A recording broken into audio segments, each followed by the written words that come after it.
again, we gather in search of the truth, dark, and mystery. It's the Drunk Turkey Show. Big development today in the investigation into the murders of 4 University of Idaho students. According to state and local officials and court documents, 28-year-old Brian Christopher Kohberger has been arrested. He was arrested and arraigned this morning in Pennsylvania. We have new details on what Brian Kohberger was doing right before his arrest. Police says a tactical team burst in to arrest the Idaho murder suspect. He was in pajamas and latex gloves, stuffing trash into Ziploc bags. Hey, greetings from the year 3000. It still sucks. This is Philip J. Pride, and you're listening to the Drunken Turkey Show.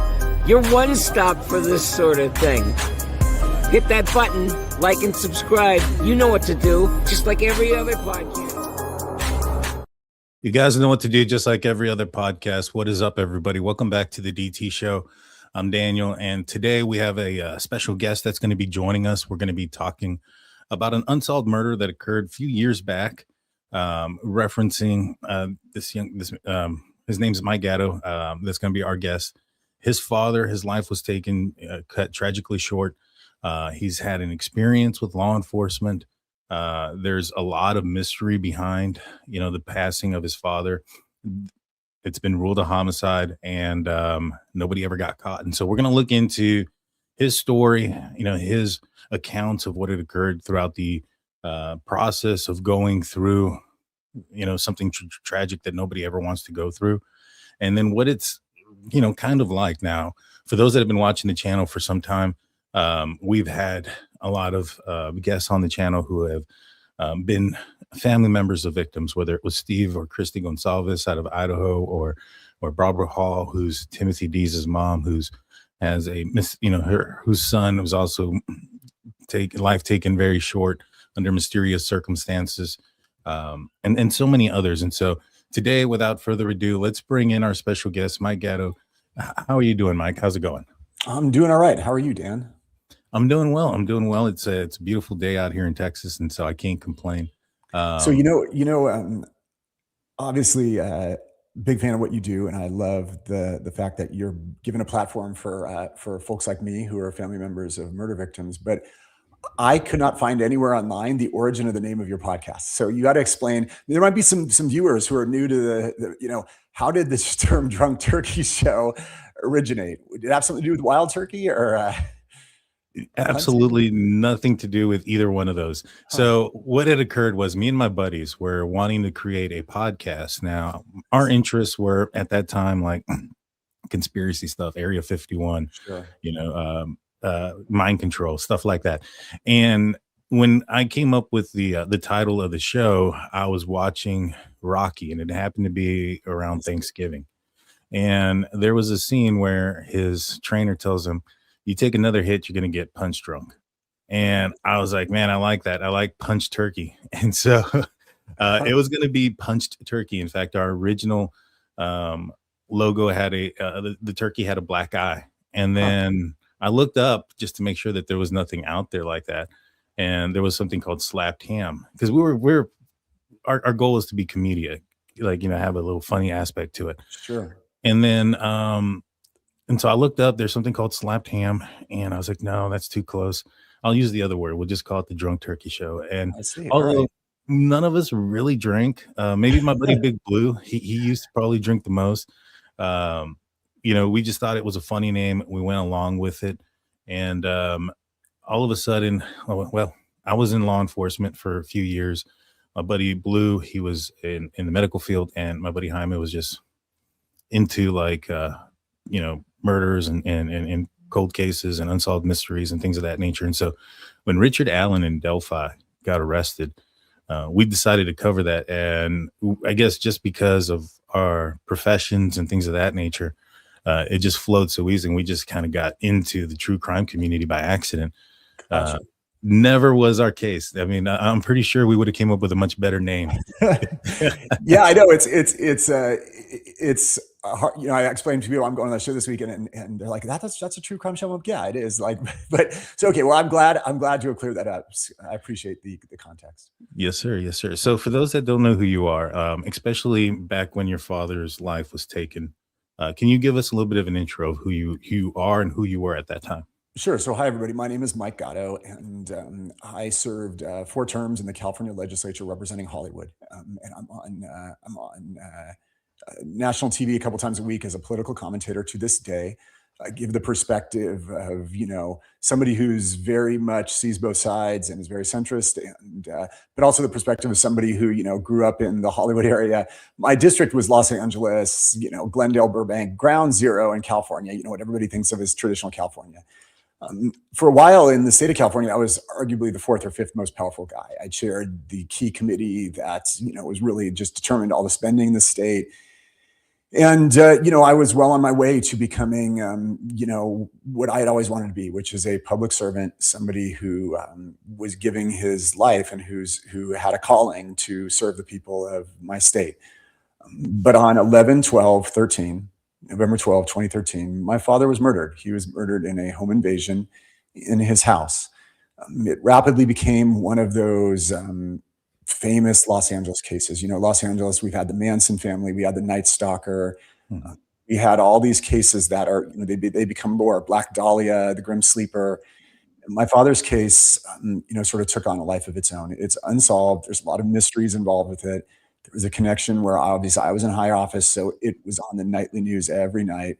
And it's been on Dateline NBC and Fox News and a whole bunch of different outlets because my father was a very, very good man. He was an Army veteran. He was a beloved senior citizen in his community, a retired school teacher. Nobody deserves to be murdered ever, but my dad really didn't deserve to be murdered, if that makes sense. He was just a guy, pillar of community, no enemies. And I have spent much of the last, 12 years trying to get some answers in my dad's case. Yeah, I mean, I couldn't imagine what you were going through at that time. I'm sure there was a whirlwind of emotions for you going through what you were going through in your personal and in your professional life, and then to be hit with something like this. I'm sure that just spun your world into a tailspin.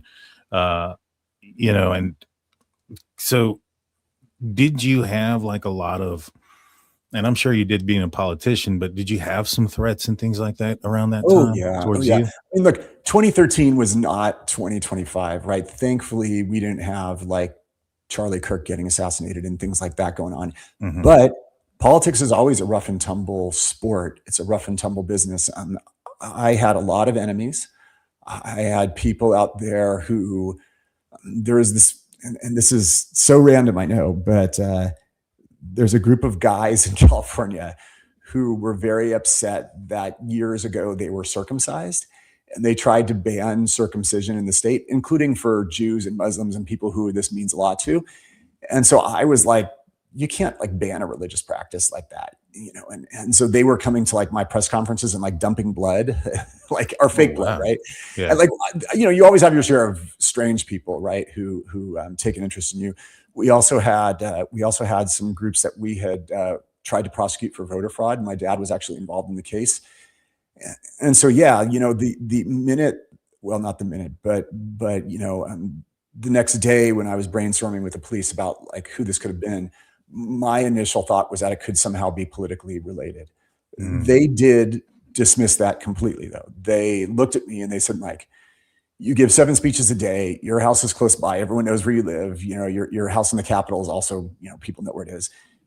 If they wanted to send you a message, they would have just killed you. So all right.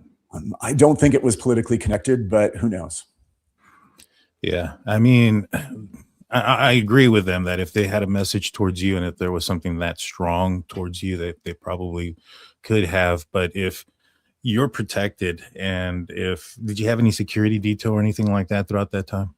Yeah. So, I mean, in the state capitol, we have a dedicated police force that they're called the sergeants, the assembly sergeants at arms. And they protect you at the Capitol. They don't protect you at home, and they don't protect you in the district. But, I don't know. Like, I mean, I don't think it was politically connected, but I can tell you, and maybe we're jumping ahead of things, but My father, he founded an art school in Los Angeles. And because at the time when he founded the art school, it's hard to believe, there were no schools for like actors and painters and dancers and singers in LA, no public schools, no major ones. Oh, wow. His school really punched above its weight class. He had a lot of famous people who went to his school. And over the course of my dad's case, this soap opera actress contacted me and she said, I think I've got some details for your dad's case. And I said, okay, will you tell them to me? She said, no, I'll only tell you if we get together in person. And, long story short, 2 weeks of no sleep, and I'm excited. We finally got our schedules together. We go have lunch. And she started out with this theory that was like, it was like Hillary Clinton, this and that, and this billionaire. And let's put it this way. It was out there enough that it became clear to me that she probably had some mental issues. And, but I've heard everything from my dad. I've literally heard every different theory that you can imagine, including some ones that involve, very, very well-connected national political figures. But I don't think it was politically connected. Yeah. Probably right. You're probably right on that. I was just kind of thinking out loud that maybe perhaps if they couldn't get to you, maybe they get to a family member. How did it affect your career? This happening. I know you were like on the verge of doing some really, really, amazing things. You were up and rising, and I'm sure, and I'm not saying you haven't done those things since, but it appears that your career did kind of take some sort of stumble because of this. Is that correct? Of course. The first couple months after you lose a loved one, especially in a circumstance like that, you're just full of grief. You're mourning and you're overwhelmed. The first ramification that I felt was there was a big speakership battle going on right when my dad was killed in the months afterward. Mm-hmm. And for people who don't understand, legislative houses pick their leader, and it's often a huge fight. You have 3 or 4 candidates jockeying for the position, and they're counting votes and they're getting you to commit. And the people who commit early, they become the right-hand men and women. And the people who commit late are kind of put in the doghouse, or the people who back the opponent are in the doghouse. So, the first thing that I noticed is that, when the new speaker got elected, she stripped me of my key committee and stuck me in some other committee. And when I talked with her, I was kind of like, why are you doing this to me? I don't understand. And she's like, well, you were really hesitant to commit to me. You committed to me really late. And I'm thinking like, well, you think, I was just a little bit preoccupied. Like during the last, politics was like the last thing who I'm going to vote for speaker was like the last thing on my brain for those months. And so, but that was an immediate ramification politically. And then the next thing I noticed is, my dad's case took up so much time. Politics is an 18-hour-a-day job. Between the speeches and the votes and the people who want to meet with you and everything like that, it's a very intense job. If you do it right, if you care, it's a very intense job. But then my dad's case just took up so much time and so much energy in my psyche that, it definitely for the next 3 years, sort of derailed my career. And that's okay. It's okay. I like to think I'll be back someday, but there's this open wound right now in my family. Understood. And so, and I'm sure you've spoken with law enforcement about this. Have they kind of given you a blueprint of what they think your father may have done that day that ended with the result that it did? Are you aware what his movements were before the altercation? So yes and no. So the case rapidly became an obsession for me, Dan. I took down every fact. I tried to do away with any speculation, just did the old dragnet, just the facts, ma'am. And I took down every fact that we knew about my dad. The weeks leading up, emails he sent, quoted the emails, things that we knew he had done. I tried to, put a timeline. I even charted when was dusk, when was dawn, all the things on those days, just so that I could track things. We do know that day or that night, he had gone to Costco to buy a printer. Mm-hmm. He needed a new printer at home, and he had gone and bought a printer. And there is surveillance video, or there's the store security video of him leaving Costco, buying a printer, right? And the cops found his receipt. So that's a certainty. But then the rest of the timeline, is we don't know. I hired a private detective at some point Obviously, it was very close with the detectives at various stages who've were involved in my dad's case, and I have what they've told me. And then I have, other things like neighbors that I've talked to, and the timeline. That's what's so frustrating in these cases is you often don't know the whole timeline. You just don't. And so there's a lot of things we know, and there's certain things we don't know in my dad's case. The printer, was it set up? It was partially set up. Yeah. So he came home at some point. He tried to set up the printer. Wasn't successful. He's an elderly guy. And, I think he got frustrated at some point. Possible he left again. Possible that he, went out and ran to try to get a cord and couldn't find a cord, or the store was closed or something. But Dan, that is the hardest thing in my dad's case, right? Because they say when you're trying to come to a conclusion, you have to think like a computer programmer. You have to reduce everything to a 1 or a 0, an on or an off, what I call a binary, right? So one of the binaries in my dad's case was, did he come home and the burglar was in the house and he surprised the burglar and the burglar was like, and shot him? Or did he let the burglar in and the burglar shot him? Or did the burglar somehow get in the house? And the challenge is there's no forced entry, no signs of forced entry in my dad's home. Right. Secondly, you have the statistic that when an elderly person is killed at home, they know their assailant like 95% of the time. Mm-hmm. The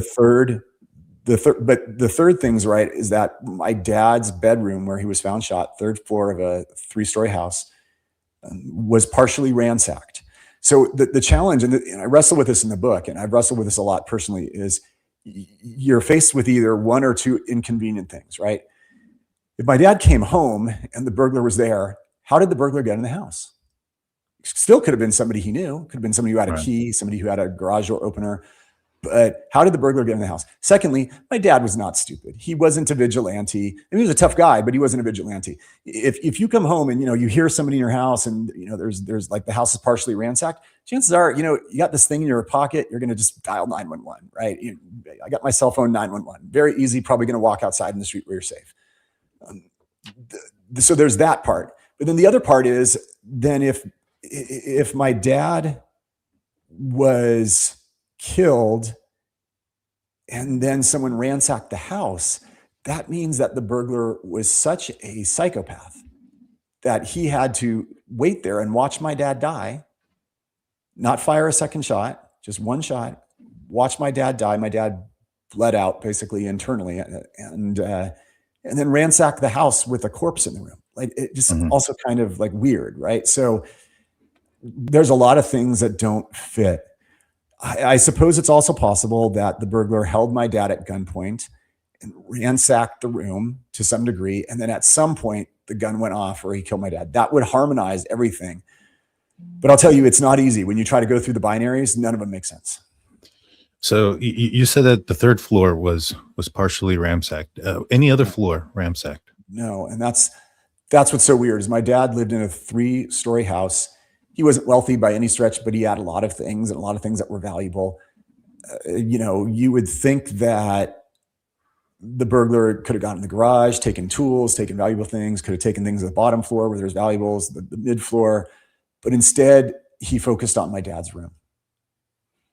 Was there like a safe or anything up there? Yeah, there were a couple safes in my dad's room. And whoever killed my dad made a big show of trying to get into the safes with a pair of garden shears.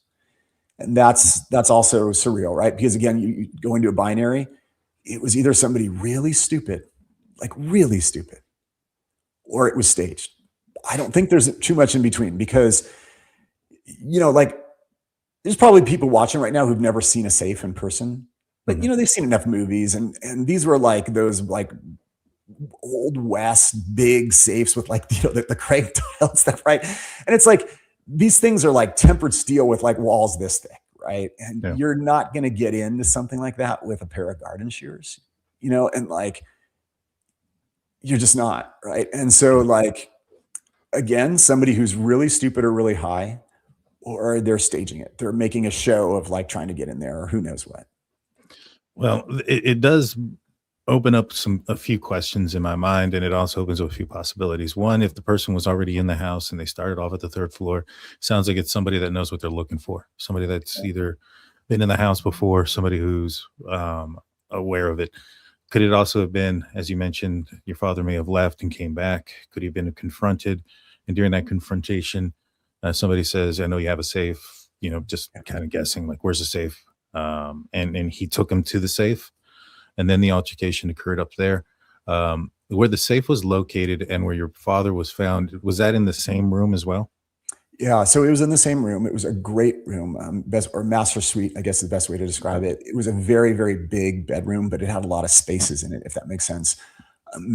I didn't know that my dad was currently keeping his safes in his bedroom. When I was a kid, he kept them in the garage, and I think he still had one in the garage. But it is still not known to me. Like, is it possible that somebody came and held him at gunpoint and said, do you have safes in here? Wheel them out. And they wheeled him out in the room. They were like in a closet or something. Is it possible they were covered with a cloth and they, somehow they figured it out? All those things are possibilities. But the thing that I heard recently, it was a retired police officer on a true crime podcast who said, sometimes in a crime scene, there's things that don't make sense. It means that there wasn't just one person. It means that there were two people. There could have been one person who was smart, the ringleader, the person who was looking for something, and he brought along some dummy as muscle, right? And, he's saying things to my dad, get this, and, the guy's holding a gun at him. And then, at some point, the gun goes off, and the smart guy is like, hey, we're leaving. And the dumb guy's like, no, I'm going to try to get into these safes, and like that could explain some of the inconsistencies in the crime scene. What I'll tell you, Dan, it doesn't explain to me is that 12 years have passed. This has been, there have been rewards. A lot of criminals have been arrested. Stupid people talk. They brag to their girlfriend. They brag to their friends. They, if a guy's picking on them at a poker game, they say, hey, I'm tough. I killed a guy, criminals reoffend. They get arrested again. Fingerprints match, DNA matches. The fact that 12 years have gone by and we've got nothing, that to me, I don't know if that's informative, but there's a part of me that thinks it might be. It could be. Two people being involved after so much time and nobody talks, that makes it unlikely unless something happened to one of them. Yep. If something happens to one of them, then that's a different story. But going back to the room, from what I understand, your father was found in a chair, slumped over. Yeah. Do law enforcement believe that's where he was shot, in the chair, or do they believe he was shot somewhere else and then put in the chair? So they have raised both specters with me. I was not aware of this, but the detective who's currently on the case, he's an old guy, seen everything.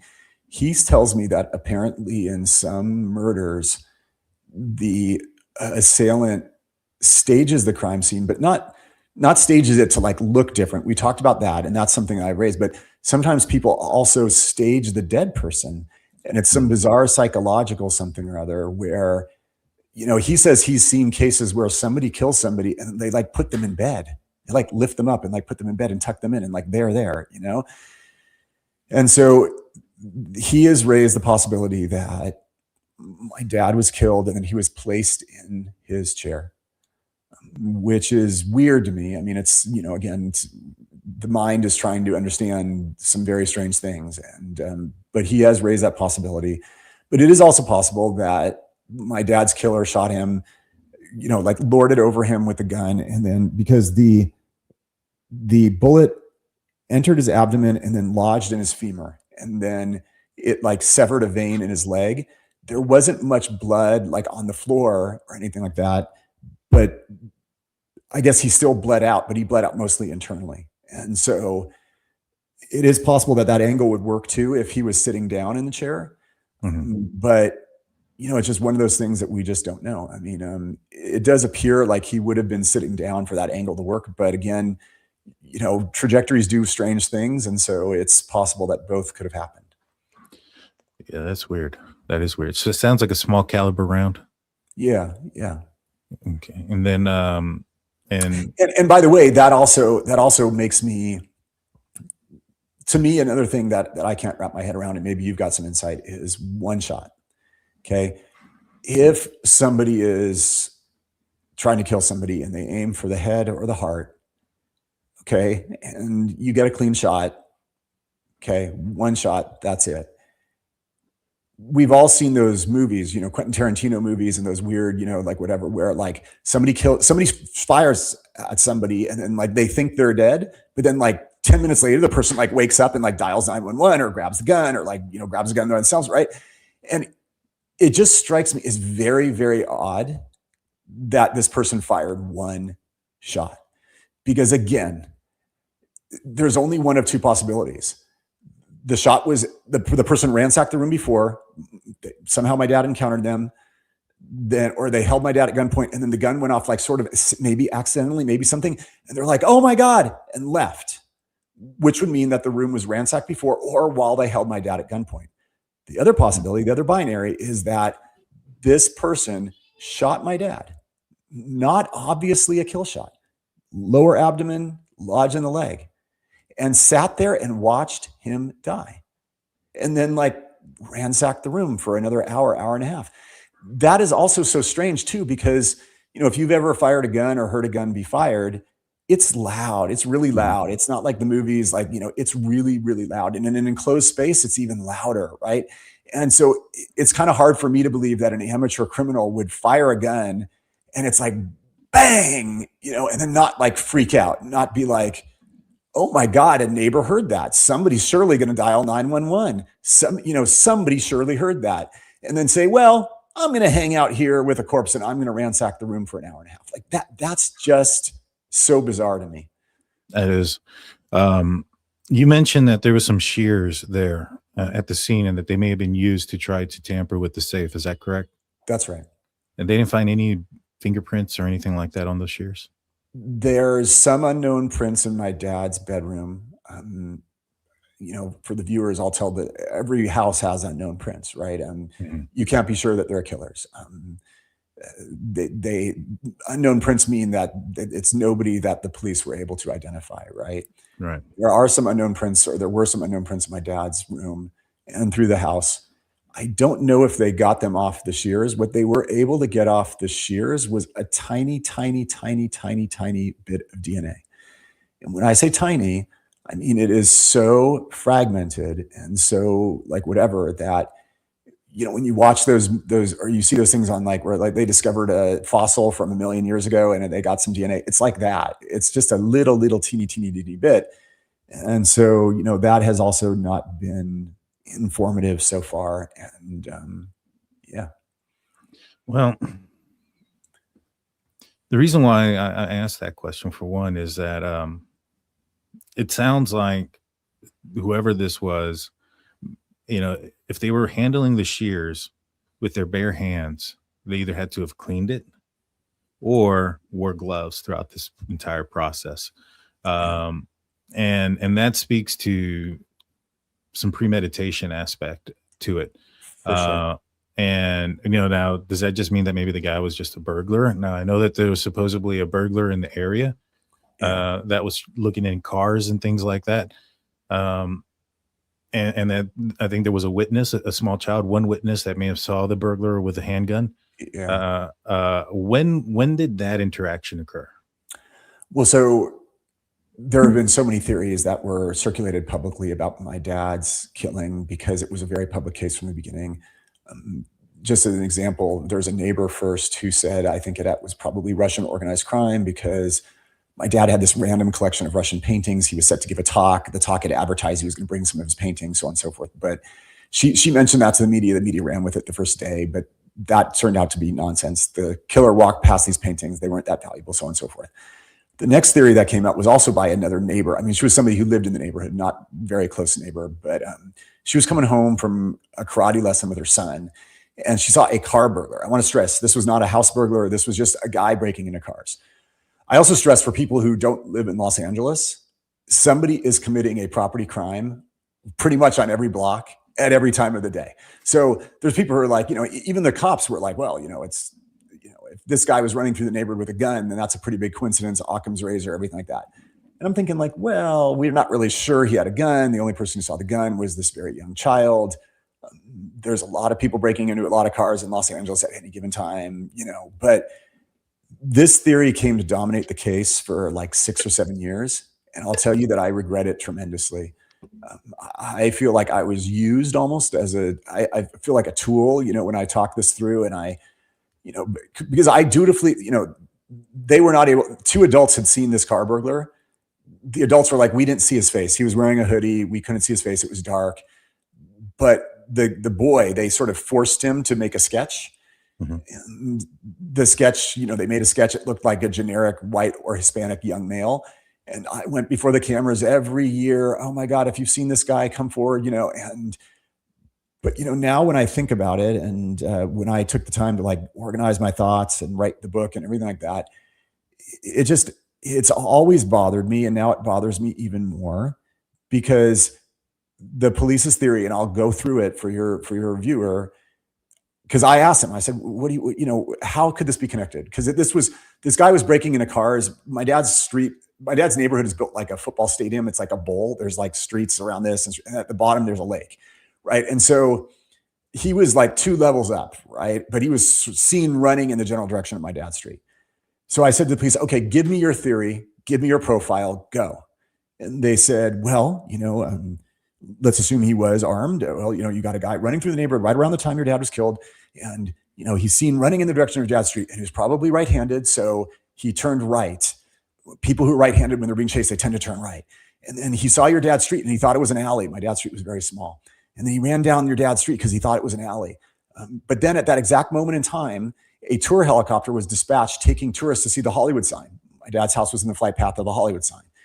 But he thought it was a police helicopter. And he said, oh my God, I got to get inside. And at that exact moment in time, your dad had realized that the printer he had bought could not be taken out of the side door. He had to get it out of the hatchback. So he opened the garage door, and he got the printer and he walked inside. And at that exact moment in time where he pressed the button of the garage door to close, the guy ducked in. And that explains why there's no forced entry. But then your dad set up the printer, guy's sitting in a garage, 3 cars present. He knows the house is inhabited. He doesn't know if there's, 10 guys living there. He sits in the garage for an hour and a half while your dad sets up the printer, answers some emails, does whatever. And then the guy decides to walk into your dad's house. He doesn't press the garage door and leave. He doesn't go to floor 1 and steal stuff and leave. He doesn't go to floor 2 and see. He goes to the only part of the house where a light is on and goes up there and shoots your dad. And then he hangs around and ransacks. Like, it's just like, and by the way, and then doesn't get caught, tries to break into safes with this stuff and then doesn't get caught. This is like the luckiest kid on the planet. And my dad's the unluckiest guy on the planet for all these coincidences to happen. And so I've always had a really hard time with that theory. And now I can't really countenance anymore. You mentioned hours that he must have been in the garage. Is the sighting of this individual much earlier than when they believe your father's passing occurred? Yeah. So, I'm going off memory. I have in the book, I have this all with precision because I had notes and I interviewed everybody. I interviewed the detectives. I interviewed the witnesses. I interviewed, everything. But I want to say my dad was seen leaving the Costco at 6:07. It's approximately a 7 to 10 minute drive back to his house. The guy was seen breaking into cars at like 6:20, 6:30. It was already dark in LA at that time. They had different daylight savings, everything like that. But November, it was dark. The guy's seen breaking into cars in the 6 o'clock hour too. My father's last activity on his computer. Now, it's been pointed out to me, it could have been the assailant. It could have been somebody there who's looking for something on his computer, looking for paperwork, right? But the last activity on my dad's computer was 7:37 p.m. I never did get around asking the police, are you sure my dad set his computer for daylight savings and things like that? Because, sometimes people don't do that. It could be 6:37. But the point is that because my dad bought the printer and because the printer was partially set up, they do know that there was some time that elapsed, probably about an hour. And probably the 6:10, 6:20 to 7:37 is probably the time frame. So then that means that, yeah, this guy would have needed to hang out in the garage for about an hour and then go up to the uninhabited part of the house, kill my dad, and then ransack the room for about an hour. It just doesn't make sense to me. Again, assuming that small time criminals, because this person, apparently based on the DNA or whatever, didn't have a record. So small-time criminal with no record graduating to murder and doing all these things in that way, it just doesn't seem right to me. It doesn't. And I mean, there's a lot of things that you're saying here also that don't seem to jive. Like the roadway that leads to his place appears to be an alley, those type of things. When it comes to something like what law enforcement is saying, then this appears to be for them, that would have been a crime of opportunity. Yeah. And a crime of opportunity, there's a lot of mistakes that are made because there's not any pre-planning and things. And so the shears having a small amount of DNA tells me he either cleaned them somehow or wore gloves, which kind of an indication of planning. Now, I do know, because I've had some experiences with this, where we had a situation where this guy got carjacked once. And what had happened was this burglar was going around breaking into cars, and he had himself a fake pistol. Now, what we believe he was going to do is he was walking to a convenience store in the direction of a convenience store, and we thought he was probably going to rob them. But what he ended up seeing was this guy in his driveway. He was on his phone, not paying attention to his surroundings. It's late at night. The guy walks up to him, hijacks him, takes his car. We end up catching him or whatnot. We don't believe he ever had the intention of robbing somebody, or like in that area. We thought he was going to go maybe potentially go to the gas station, but that part stuck out to him. So something, if this was a crime of opportunity, something must have stuck out to him. Now, you mentioned that law enforcement indicated that they thought maybe your dad had struggled with the hatch or the door, and he had to use the hatchback. He would have figured that out at the Costco when he put exactly he put it in there, and Yeah. he would have known. Did your dad have like a tendency of leaving his garage door open? No, my dad was a very safe-minded person. Is it possible that an elderly man forgot to close his garage door? Yeah. Is it possible that something was blocking it, and he thought it closed it and then it went opened up again? Yeah. But at the same time, it was closed when the police got there. So, it would have meant that the killer took the time to close the garage door and unblock the blockage, if that was the case, right? And so it just, this theory, yeah, it would explain why there's no forced entry, and it would explain, and I recognize that it would be a coincidence to have a car burglar, who in theory had a gun, going through the neighborhood at the same time that my dad got killed. So I do recognize that we have to consider this as a possibility, but just the nature of the way things are, like, there's just so much of that doesn't make sense. And I'll tell you, about 6 or 7 years in the case, I hired a private detective to help me talk with people in the neighborhood and look for answers. And the private detective got something that threw a wrench in the whole timeline.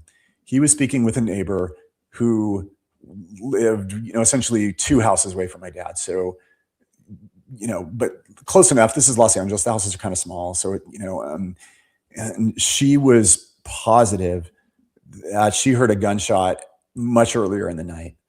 And that would probably make it so that, it's possible that the car burglar was breaking in a car after coming to my dad's house, or that the two are unrelated, right? Mm-hmm. That's, or, again, the possibility that somebody brought muscle, the car burglar was muscle, and the guy was dumb. And then he's like, I didn't get enough for this job. And then, he was trying to get some more in the neighborhood. Who knows? I mean, who knows? But she was positive. And I talked with her, and she seemed very, very credible and had very good logic. She was positive she had heard a gunshot earlier in the night. So, I mean, it's the only certain thing, like I said at the beginning, is that my dad did go to Costco, and that he bought a printer, at that time. But everything else is a little hard to piece together. How do they believe that the suspect left the house? Probably walked right out the front door. Was the front door locked when they arrived? Well, my dad's front door had one of those Self-lock, like a fancy deadbolt thing, where the top was like a physical bolt that you had to go right, but then the bottom was an automatically locking handle. So, remember too, my little sister discovered my dad, and she had a key, and she came by on the 13th, so the next night. And she unlocked the door. So we don't know, was the deadbolt locked? I mean, we have no way of knowing. I mean, she had to go inside the house too to get in there. And so, we don't know. We don't. I mean, that would have been, having that data point would be extremely valuable, because then if the deadbolt was locked, then it means that the killer either had a key and took the time to lock the front door, or that the garage was very, very much important, and that had entered and exited through the garage. Well, I mean, was the garage door left open? No, garage door was closed too. So, I mean, in order for somebody to have done that, they would have left the house, hit the button, ran through the garage door, lifted their leg over the sensor to be, to care enough to do that. Sure. What would be the point of doing that? Exactly. You just took somebody's life. You're just going to bolt out of there without doing any of that, without locking the door, without doing anything. And so going back to where your father was, he was found in the chair. I'm assuming there wasn't like blood drops leading to the chair. What did he have gunshot residue on his person? He did. The police, I don't know if I was derelict in asking that or whatever, but I learned that very late into the case. They told me that, I want to say in the 9th or 10th year of the case, that my dad had fought back, or they thought he fought back. Again, it's tough to know these things. I mean, in theory, it is possible that my dad just went like this and was close enough that he got some residue on his hands or wrists. But they think it's more likely that he did try to fight back at some point. Does that mean it's more likely that there was a hostage situation for a while, or that somebody threatened him or said, hey, we're looking for this, give it to us, or don't do this, or do this, or something? Yeah, it makes it more likely that somebody was, at some point pointing the gun, and my dad saw an opportunity, or thought he saw an opportunity, and reached for the gun and then got some gunshot residue on his hand. Mm-hmm. So, it's that's another mystery in the case. It is. It sounds like there was some sort of altercation. If I had to take some guess, because of what it sounds like, if they can't tell him moving from another part of the room there, and they can't tell, then it most likely doesn't mean that he was. Even if it was a small round, I would expect some sort of drop, some sort of blood. So it sounds almost like he may have been in very close proximity, and then maybe the gun just went off, and then he was placed into the chair from very close to the chair. Did your father have any weapons? He did. He had some some old pistols in his safe, and the police found those. People have asked me this a lot. Was your dad the type to is it possible that my dad could have reached for a gun, someone surprised him, or someone came over and person became violent, and my dad reached for a gun, and then the gun was wrestled from my dad or turned on him at some point? That is a possibility that I have to consider. But here's the big but. My dad was not the type to have a gun just hanging out in his bedroom. Well, the reason why is because, obviously, if you want a gun to protect yourself, it's got to be reachable. It's got to be someplace where you can get to it, or in a gun safe that can easily open. My dad was not the type, though. He didn't have a gun safe, and he was not the type to just have a gun out in his bedroom. And the reason why is my dad was very, very close with his grandchildren. Mm-hmm. And at the time, my little sister's kid was, he was still a teenager, and he came over quite a bit. And there's no way my dad would have had a gun just hanging out in his bedroom. Now, could it have been hidden and he reached for it? Yeah, all that is a possibility. But I think it's very, very unlikely that this was my dad's gun. Were all his guns accounted for? Well, his guns were very old. His guns were guns that we think he got from his dad. Okay. And his dad was born in 1900. My dad was born in 1934. So I guess what I'm trying to say is they were not registered. So we don't know how many guns. I mean, in theory, he could have had, he could have had a chest drawer there with, five antique pistols or something, and they could have all been taken. So we don't know if all of his guns were accounted for. We do know that the police did find one or two, I forget what they said, in one of his safes, but the safe was not open. So yeah, there was no registration is what I'm trying to say. Gotcha. No, understood. I would assume though, if he had these older guns, the grooves on the round that they pulled out of your father probably would have had some sort of indication there that, hey, this was fired from an antique weapon versus something modern. Um, you know, if that be the case, was there like, I'm sure that the answer is yes, but there was some ballistics done. Were they able to determine what type of round and things of that nature? Yeah, so it's interesting. The police have not restricted me of talking in any way, and much of what I put in my book and what I share with you is stuff that has come out at various different press conferences in the last 12 years, right? Gotcha. The one thing that they told me not to share with people, and I don't know why, is the precise caliber of the weapon. I don't know why. They have asked me not to share that with people. And that's the one detail in my book that does not appear. It was a small caliber, but they have asked me not to share the exact caliber. The other part that I will tell you is that the boy, when he described the gun, he described a modern gun. He described a modern gun to police, at least there's a young kid, not a firearm expert. He described a modern gun to police. The police have told me that the round that was in my father was older, that it was, at least the ammunition was older, right? And that doesn't mean that the gun was old. It just means that the ammunition was older. I mean, we started this by saying there's so many mysteries. I mean, it's very hard to know. Now, you go back to the profile of this car burglar. The police have said it could be a pseudo homeless, young criminal, high on drugs, needs a fix. Do people like that tend to have mix match things? Yeah, sometimes they steal a gun, then they get ammunition that fits from another place, and the ammunition is old, or the gun is old, and the ammunition is new. I mean, so you can drive yourself crazy trying to shoehorn every theory into one that works. But I've tried to just collect the facts and try to have the facts point me. Yeah. Yeah. I mean, it sounds like it's a very unique round, probably not not made anymore. Yeah, that's possible.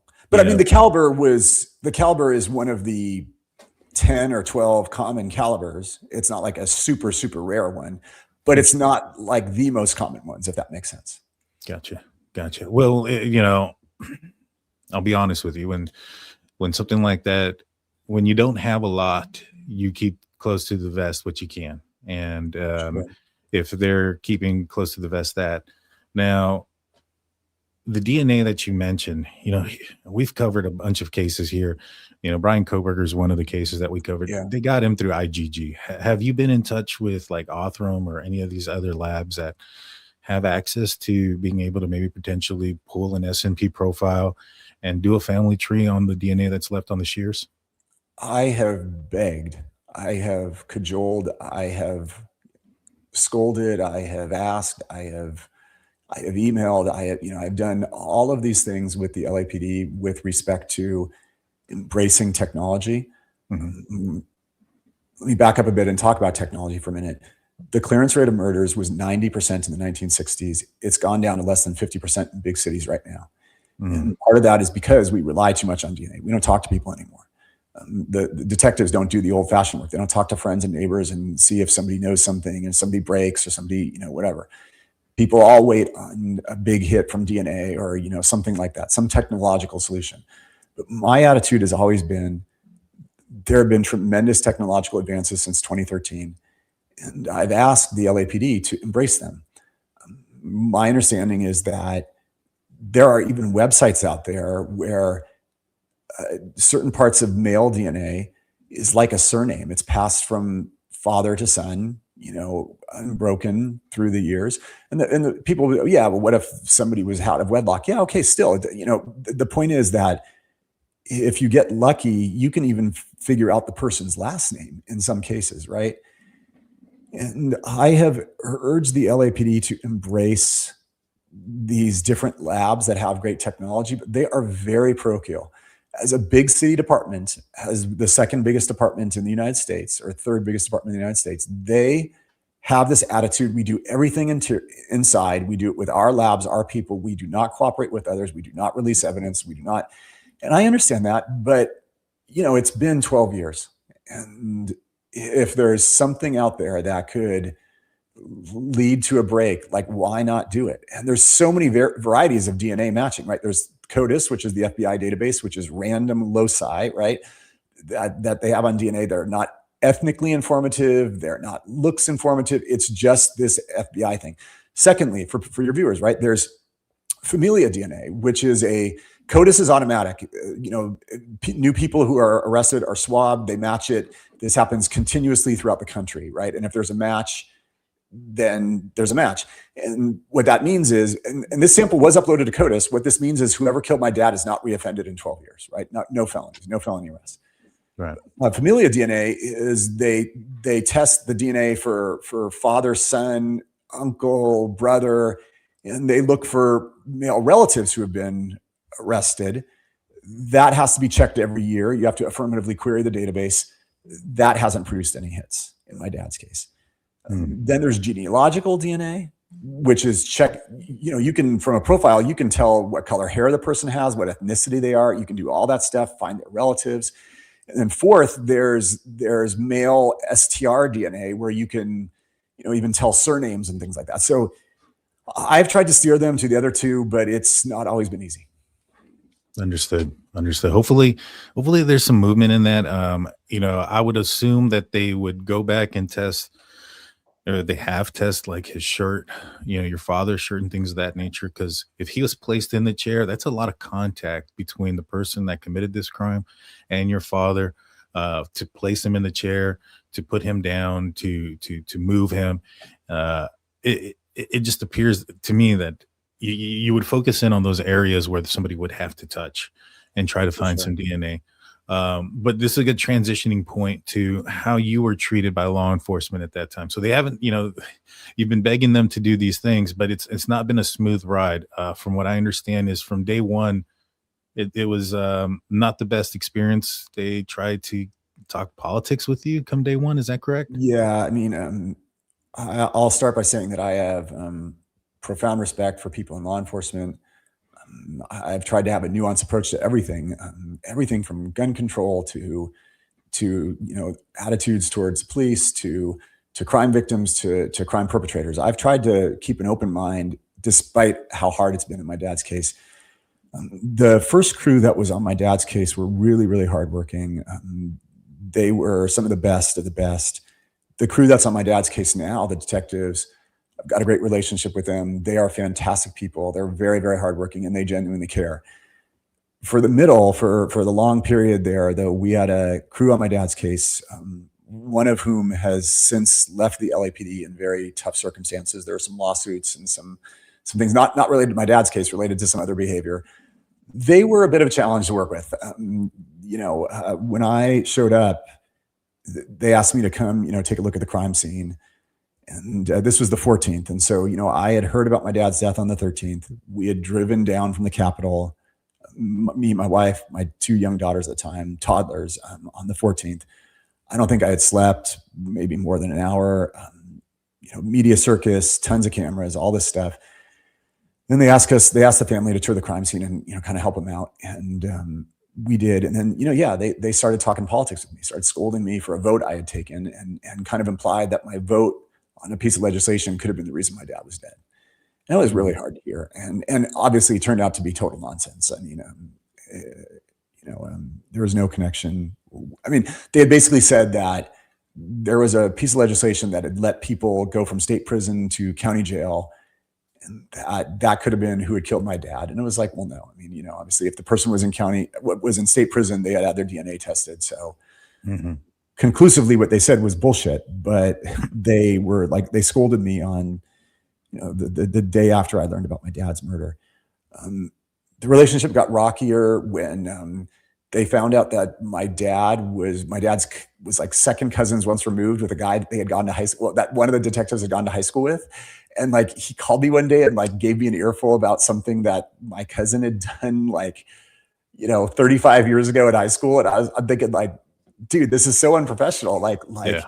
You're in your 50s, just get over it. It was just so bizarre. And then, what was hardest in this case is that I was in the public eye, right? I mean, I would go to events where I would be with Congress members, the mayor, the chief of police, people who were in positions of power. And of course, my dad's case was in the news every night and then every week, every month. And these people would say, hey, Mike, what's going on with your dad's case? How's it going? And I would tell them, I'd say, well, this was our theory this week, and we did this and it didn't pan out. And then we tried this and I'm doing this, but it's not really panning out. And it's like, then some of these people in position of power, the mayor, the police chief, would then say, to their, they would say, chief of detectives, hey, I ran into Mike Gatto and he said this, have we tried this? And then that would filter down. And I think the guys thought that I was like Bigfooting him, but I wasn't. I mean, I would just be honest. The mayor was a friend of mine. He would ask me how the case was going. I would tell him, it hasn't been solved. I couldn't lie. I couldn't say, well, everything's great. The case is solved. I'll have it solved by next week. Right. Yeah. And so they started to get very, very bitter about that. And it was like, I don't know what else I could do. And then I also think I bothered them. I think, frankly, the case became an unhealthy obsession for me. And I tend to be an intense person. And so I'm sure there were periods where I bothered them, where I would send them an email and say, have you thought about this? Or have you thought about that? Or I talked with the neighbor and she said this. But again, I don't know how I could do it any other way. How could I honor my dad's legacy? How could I be a good son to him? How could I work on the case if I didn't work on the case, right? And so, but they got really, really upset about that. And I just thought that their attitude, their bedside manner was not the greatest. Yeah, I've seen that, like I've mentioned before, we talked with Christy and Steve Gonsalves from, their daughter was taken by Brian Koberger, and, their interaction with law enforcement became astray because of information that they were trying to get out because they were afraid that the case was going to go cold, and law enforcement wasn't too pleased with the information that they were putting out. And it got to the point where, they became really disrespectful to the victim family members and things of that nature. And it's unless you're going through it, you have no idea what it's like. And I'm sorry you went through that. Well, let me give the viewers a little window of like what I mean by like what I thought was reasonable queries. So I said, what's your theory of, give me your profile of my dad's killer? They said, well, we think that the car burglar could be relevant. Okay, so tell me your profile of him. They said, well, we think he was a neighborhood kid. Really? Well, why? Well, because the way that he walked to this little obscure walk street is kind of acted like somebody who knew the neighborhood. That's what the neighbors reported. Okay, so you think he's a neighborhood kid? Yeah. And what age range? They said, well, 18 to 22. I said, okay. How many high schools are in my dad's neighborhood? One. Oh, okay. So neighborhood kid, 18 to 22. Have you gotten the yearbooks from the high school and determined if they match the sketch? Oh, no, we don't have time for that. Oh, okay. All right. Well, I'll get the yearbooks. Right. And so, it was just stuff like that was just like so bizarre. Right. And it was like, the whole thing was just, there were things like that were just strange, Yeah, no, yeah, there definitely. And I know this was 2013, so things may have been a little bit different back then, but this was a higher end neighborhood. Cameras weren't really a thing around there. No, it's amazing how much life has changed. The doorbell cameras were just starting to come out in 2013. Nobody had them in my dad's neighborhood. And on top of that, my dad's neighborhood was, it was higher end, but it was also known for like free thinkers and like libertarian types. And so people didn't even have like regular like security cameras, which, the old school ones, like the big, like, 1 foot long, like, bright lights, nobody had any of that stuff. And that's what's so hard to believe. You really realize how much society has changed in the last, 12 years. Because nowadays you'd probably, if somebody ran out of a house, you'd have them going past every doorbell in the neighborhood, for a mile. And so it's pretty crazy. I mean, it's pretty crazy. But that also highlights to me why you got to talk to people. You got to talk to the neighbors, my dad's friends, his relatives. And I'm not sure that so much of that was done. I'll say this. One thing that did stand out to me, though, also is it doesn't make sense if the kid was in the neighborhood and he also thought that your dad's driveway was an alley. Right. Those two things don't make sense. It's either one or the other. He was from the neighborhood and he was aware of where that somewhat led to, or he wasn't and he thought it was an alleyway and it just arrived at your dad's house. Yeah. A few other things. I'll be honest, I hadn't, like I said, I really started talking about true crime and things like that when Richard Allen got arrested. So this was like 3 years ago now. And this case is new to me. I hadn't heard about it, and I looked into it, like I said before we started talking, and there is a lot there, and I can see why so many people have gone through so many different avenues of possibilities. Um, do you know, you know, are you still in contact? I mean, it sounds like you're still in contact with law enforcement, but have they told you where they think that this is going? Do they think anything's going to heat up? I mean, they have told me that they do believe my father's case will be solved. They've used the phrase, "It's a matter of when, not if." Mhm. But from a very, very technical standpoint, they have reason to believe that the DNA is the assailants. But in theory, it could have been anybody who touched those garden shears. And there was a second tool that touched, and the DNA matches, right? But on the site, so I think it's very likely that it is the assailant's DNA. But that being said, there have been some reverses.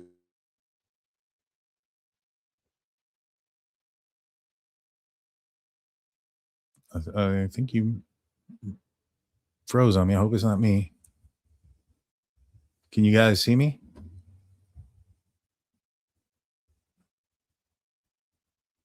Yeah, Mike is actually frozen. All right, it's not me. So I'm checking so Mike is frozen. We're going to wait a little bit to see if he comes back. Some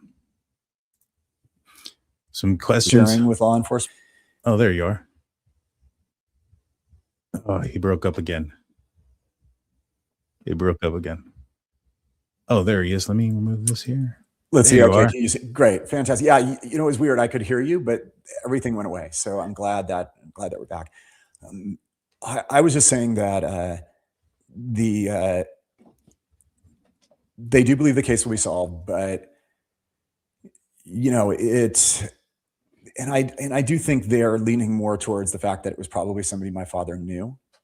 Mhm. Just, I don't know, but at the same time, I think they are sharing many of the same, unknowns that we are sharing, right? It's like, if a guy was running through the neighborhood with a gun at the exact time right before my dad was killed, yeah, that's significant.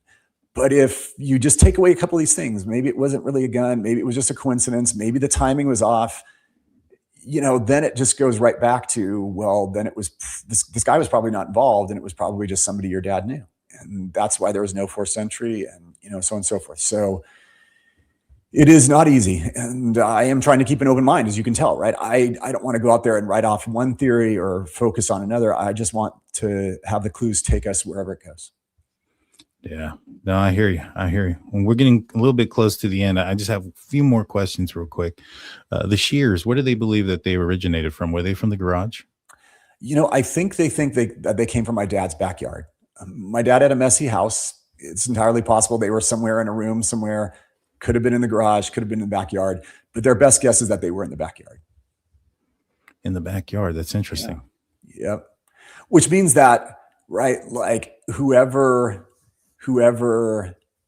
tried to get in the safe, or whoever made a show of trying to get in the safe, like at some point would have had to like run all the way downstairs and like go in the backyard and be like, what can I get here? Which again is very odd.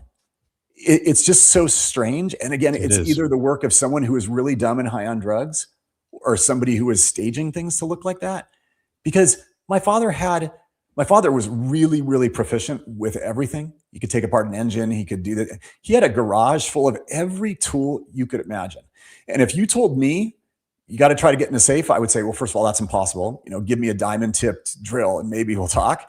But if you told me you got to get in a safe, I would go in the garage and I would my dad had a diamond tip drill, right? I mean, he had like those giant bolt cutters. I mean, he had stuff more powerful than garden shears is what I'm trying to say. And so it's just so strange that somebody who, again, in theory, entered in the garage and saw all these tools would then like go in the backyard and get a pair of garden shears. It's just weird. It's just strange. It is weird.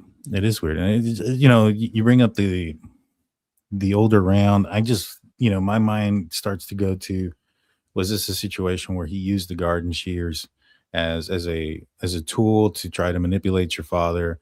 Your father pulls out a gun, and then he takes that gun after the altercation and leaves the shears behind. after trying to go into the safe. I think there's something that the shears are, it's weird. It's weird to go all the way to downstairs, 3 floors down to the backyard, then go all the way back up. While he's still, I know you mentioned he bled out, but it was that like a quick thing? Did they tell you that? And I don't want to sound bad, and I hate to ask. Yeah, no, I know.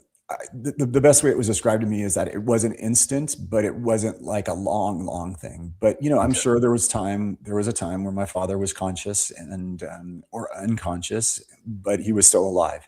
Yeah, and that's what makes the whole thing so much more difficult. And with respect to the shears, it's also possible. My dad shopped at garage sales. He picked up this or that. He had a very disorganized house. It's possible he had just bought the shears or something and they were in his room. Who knows? But